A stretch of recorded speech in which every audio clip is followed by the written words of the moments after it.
今日開始啦，就係有個新嘅主持喺度啦。咁今日食乜餸快啲介紹先啦。Hello， 大家好，好開心今日大家我就係今屆第8屆嘅食生會主席啦。咁嚟講，對於我呢個係一個係任動造遠嘅，咁一祥哥俾個機會我哋一直咁樣去繼承呢一個嘅理念啦。咁我覺得你哋而家我哋食緊呢一個叫新基文化咧，其實唔單止一個飲食嘅新基選擇，梗係我哋一個嘅生命嘅未來嘅承諾。同埋第一道係南瓜湯啦，黃金南瓜湯。咁第二道咧就係七彩撈，係啦。跟住第三道就係泰式嘅生菜包，跟住就有一個我哋自家製嘅一個新基麵包啦，係啦，配嗰個黃金芝士醬。跟住最後一道就係一個香蕉朱古力蛋糕。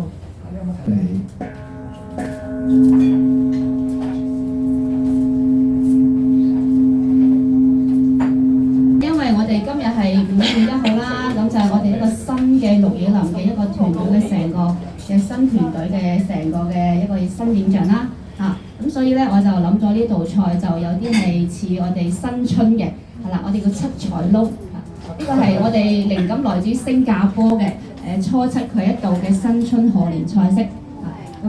咁呢個嘅7個顏色咧都代表我哋對綠野林嘅每一份嘅使命啦，我哋對一份將來嘅一個承諾。跟住就要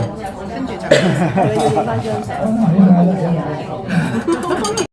即係話有病睇醫生，邊個話嘅啫？佢哋喺寫度，你話有病嘅鏡頭講。我啲大律師朋友叫我唔好講嘅，我要咁樣講，就係我冇叫你唔睇醫生，我只係話人哋有人講話有病要去睇醫生，呢個好有問題。做少少示範啊，講兩句啊，我哋俾一啲教材你啊，咁我哋講好多啦。咁咧就係大家都食過啦。新嘅團隊策劃咗好多精心嘅一啲嘅未來嘅計劃啦，所以在此我哋送上一份祝福俾阿祥哥嘅，祝阿祥哥一直咁樣帶領我哋，一直祝福俾大家。